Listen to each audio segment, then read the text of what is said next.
Well, the big stories we're watching this morning, along with that one, is anxiously awaiting the Mueller report. If it will be delivered today or not is the big question.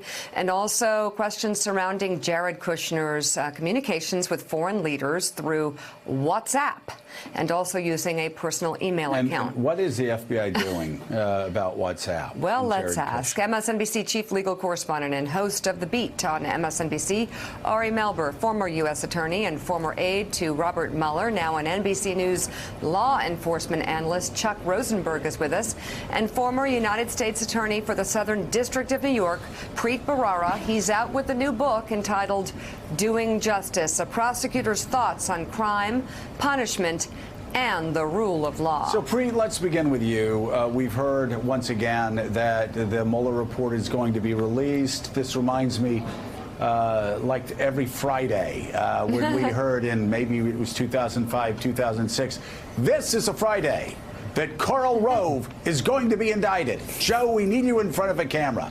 And I think I heard that for every Friday one summer. We have been hearing about the release or the ending of the Mueller the Mueller investigation and the coming out of the report now for a year or so. What should do we expect the report to be out today at noon, or is this just more bad reporting? It's funny you mentioned Karl Rove back in 2005, 2006. I was working in the Senate at the time, and I remember multiple people calling me up saying there was a hot rumor that Patrick Fitzgerald was about to indict 22 people in the Bush administration. And what I know about it, because once upon a time, Pat Fitzgerald and I worked in the same office, so there is a bit of deja vu. But there's even more recent deja vu. 3 weeks ago, we went through the same drill where we were hearing hour by hour the Mueller report is going to be handed over to the AG. I've heard all the same rumors you have. I've been a little bit more skeptical than other people because there are some signs that the Mueller report is not going to come anytime soon, because the work doesn't seem to be ending anytime soon, because there's still Rick Gates, who has continuing to cooperate with respect to several investigations. Rod Rosenstein has said he's going to stay on. So I am cautiously skeptical of the fact that the Mueller report will come out by noon, but I could be completely wrong because nobody knows. And Chuck, these rumors, where do they come from? Why do they continue? And again, why would it make sense that he would wrap things up if he just asked a judge for an additional 6 weeks to figure out exactly what recommendations to make for Rick Gates, and also because you have a certain individual from Fort Lauderdale that they still have business to do with? Yeah, you're referring to Mr. Stone, who's now under indictment. And sure, it's the Mueller team that indicted him and will prosecute him in federal court. To Preet's point, there is still ongoing sentencing for Rick Gates, for Michael Flynn. And don't forget, months ago we learned that Jerome Corsi was handed a plea agreement. It would be highly unusual for federal prosecutors to give someone a plea agreement, to ask them to plead guilty, and then just to simply walk away from the case. So there seems to be some threads left to pull. I don't know where the rumors come from. I hear them all the time. Like Preet, I am somewhat skeptical for the same reasons he articulated. Let me just add, by the way, since you mentioned his book, I read his book, Doing Justice. It is terrific. I wrote a review of it for Lawfare. Read his book, not my review. He did a wonderful job talking about the really difficult decisions that prosecutors and agents are faced with, including, by the way, in cases like the one before us. So highly recommend it. All right, book recommendation. Very nice, Chuck. Interesting. Ari, let me ask you, we lovely. won't ask you to play the parlor game of when the report's going to come out, because, as Preet said, nobody knows at this point. But I will ask you about what's left for Bob Mueller based on what we know publicly. Yeah. What else is out there that he still needs to resolve? Well, 2 points. I don't want to steal Chuck Rosenberg's thunder, but Chuck, I know you love the rapper A$AP Ferg. Oh, here we go. Yeah. Tell me a little bit more, and I'll tell you how much I love him or her. He has a dollar sign in his name, Chuck. None of that, Ari. Let's just talk about the law. Go, Ari. He famously said, I'm going to work for months. I don't take vacations. I'm like a bad doctor. I don't got no patience. And I think that's Washington right now. No patience for any of this. I'm sorry, Joe. no patience, and everyone wants it to go a certain way because of what they want. And, and I would just echo what Preet and Chuck said. There are clues, we don't know, and we'll see what the federal process is. To the legal question you posed, look, a lot of this can be handed off if Bob Mueller has reached his findings, doesn't want an in-person interview with the president, and wants to take the Roger Stone case and hand it completely to D.C., or wants to take other cases and farm them out, or the fact that the grand jury has not, according to public clues, been meeting recently doesn't mean it hasn't already done other things. It is possible that there are other sealed indictments and they could be revealed at a later date or in conjunction with him finishing or turning in findings. It's also possible there are no more indictments, referring to the Fitzgerald precedent. And Pat Fitzgerald, of course, was operating under these same rules, was appointed by a recused person acting as Attorney General, at the time Deputy Attorney General James Comey. So there are precedents that give us a snapshot, and there are certain things that could be farmed out, or it could take longer. That's why ultimately we're all looking at very limited clues.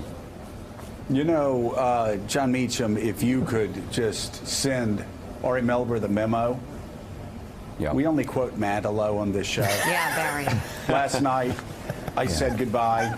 Oh, my God. Now it's been years. I'm back in the city where nothing is clear, and certainly nothing's clear on Mueller. See, I just did There it it too. is. Amen. There it is. Well done. Well done. Well, thank you very much. But John Meacham is with us. I don't understand anything that's been said in the last 30 seconds. He has a Hamlet quote, a reference to the French-Indian War, and a question for Preet. Go ahead. Preet, did you ever actually prosecute anything involving the Shays Rebellion? Because it was a critical case. Oh my God. Early on. There was a statute of limitations problem. If that were true, I'd be out of business. Going forward, we've talked about how, Ari's pointed out, there may be ongoing investigations. What's the historical precedent for that? I don't remember. I don't think there were too many Watergate investigations that continued past Jaworski, but Iran-Contra. I mean, are we going to be looking at possibly a series of open matters even after the report? Yeah, I don't know what the historical precedent is. I'm not aware of any, but I'm not a certified historian like yourself. And it may be a function of the current climate. You know, lots of times when special prosecutors or independent counsels historically have had cases handed to them, they like to keep them. And that's true in the Southern District as well. When you find things that you think you can prosecute, you assume that you're going to be allowed to continue until you're done with all of it. And it may be that Bob Mueller, in this case, because he saw the tea leaves, he kept hearing about the threats to his viability of continuing as special counsel, that Donald Trump what might terminate him at any moment, that he actually moved more quickly, referred some cases to SDNY, to the National Security Division at Main Justice, and to D.C. And so it could be that this would be the first time that you have, as you say, a proliferation of cases continuing beyond his own lifespan as special counsel because of the threat that keeps coming from Donald Trump. And also you have lots of folks being emboldened by the fact that Donald Trump has said, you know, he might exercise his pardon power. It's ironic to me in some ways. You have Cy Vance, the district attorney in Manhattan, bringing a case against Paul Manafort on the very day he gets sentenced. And my sense is that he did that in part, obviously, because he wanted to have a pardon-proof charge against Paul Manafort, which is probably the result of a lot of, exercising of the pardon muscle and power that Donald Trump has shown. If Donald Trump had kept his mouth shut and not sort of casually and cavalierly talked about pardoning people, I'm not sure that Paul Manafort would be under indictment by Cy Vance. Chuck, you worked for Bob Mueller previously in a previous life. A two-parter for you. What kind of report do you expect him to present to the Attorney General? Will it be a voluminous report, or will it just be a list of indictments, many of which we've already seen? And the second part of my question is, what do you believe the obligation to be of the Attorney General in terms of how much to present to the American public? The full report with redactions, a summary of the report, or not at all, as some have suspected he may do? Yeah, let me take the second part first. I think this is a tricky question for Bill Barr because I can think of at least 4 categories of stuff that could be in a report that he either can't fully share or doesn't want to share. You could have classified information, which could be shared if declassified or redacted, but otherwise has to remain private. You could have grand jury information, which could only be shared with a judge's order. You could have information that exonerates other people. Now, Preet knows that occasionally the Justice Department makes that type of information public, but typically we do not. And this may be the most important part. There is information undoubtedly about ongoing investigations. As Preet noted, some of that has been handed off to other districts, including the Southern District of New York. One of the reasons that has been handed off, as Preet said, is to insulate some of these cases, I have no doubt. But another reason is because Mueller's remit is actually quite narrow. His remit really is just Russian interference in the 2016 election and any association or links to those on the Trump campaign. And so it would make sense to me that you would have other stuff in this report that would have to go elsewhere to be prosecuted. Having worked for Mueller, I can tell you that my guess when this thing comes is that it's going to be pretty darn thorough, because I think he gets criticized for leaving stuff out of it. Now, the harder decision, of course, as we've been discussing, is what Barr does with it, not what Mueller does with it.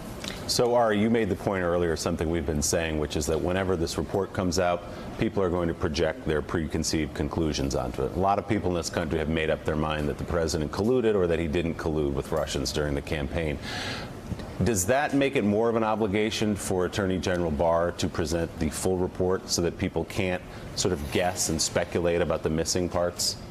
That's a good question. I mean, under the rules, it is the Attorney General's call with a very broad standard about what you release. And I think Chuck obviously just walked through a lot of the federal statutory restrictions on that. Big picture, I think when people look at this, it would be important to understand that the Mueller findings about what's happened begin at the beginning and they end at the end. And so if the last thing he does, for example, is have findings that do not have chargeable conspiracy on the election, that would be good news for Donald Trump, who has said in his shorthand no collusion, and that would be Bob Mueller determining that there at least was not chargeable collusion. Does that alone mean that this was all a great celebration for the Trump administration? Well, we have a historian here and we have some law enforcement experts. I think they would all note the precedent that this is a faster indictment rate of presidential advisors than any president in American history. The Watergate stuff coming in the second term, Bill Clinton having basically a few people in the second term, Barack Obama going 8 years, no one was ever indicted. Just over 2 years in, Donald Trump has had 6 advisors indicted, some convicted. That's not something most normal presidents spike the football over, even if Bob Mueller doesn't ultimately charge on election conspiracy. And if he doesn't, we all in the factual community will note that that part would be good news for the president. A lot of witches. All right, Preet Bharara, thank you very much. The new book is Doing Justice, a prosecutor's thoughts on crime, punishment, and the rule of law. Chuck Rosenberg, Ari Melber, thank you both as well. Ari will be watching The Beat at 6 p.m. Eastern right here on MSNBC. And Willie, before we get to our last break of the morning, what do you have this Sunday on Sunday Today? Thank you for asking, Mika. My guest is Academy Award winner Lupita Nyong'o. She and I got together to talk about the new Jordan Peele movie, Us. Remember, he put out a couple of years ago, Get Out. It was a phenomenon. This film, I think, is scarier than Get Out, and she plays 2 characters. It's a story about a family and their doppelgangers who have come to do them great harm without giving up too much. Incredible movie, and she's just wonderful to talk to. Smart and graceful and everything you'd expect from her. By the way, Willie, a lot of bro love yesterday on Twitter between you and Ryan Reynolds. That's nice. Get a room. You know, I'm starting to weep. He said something nice about me in an article, and I thanked him for saying that. And he said, before you thank me, they took out the second part, and he showed me the quote that he sent, which was a horrible, profane insult. Horrible. Really went after my character. So that's I right. like to stay busy following Christina Geist. That's the move. Twitter, she's Christina amazing. Geist. She's a good one. Yes, Better than up me next, by a lot. 2, I agree. 2 big health stories we're following this morning. The FDA approves the first drug specifically for severe postpartum depression. This could have massive impact. That's great. That's fantastic. Yeah, and the retail cost, $34,000. Not so fantastic. Plus, the governor of Kentucky says that he exposed his 9 young children to chickenpox rather than having them vaccinated. We will talk about that. Keep it right here on Morning Joe. Thanks for checking out MSNBC on YouTube, and make sure you subscribe to stay up to date on the day's biggest stories. And you can click on any of the videos around us to watch more from Morning Joe and MSNBC. Thanks so much for watching.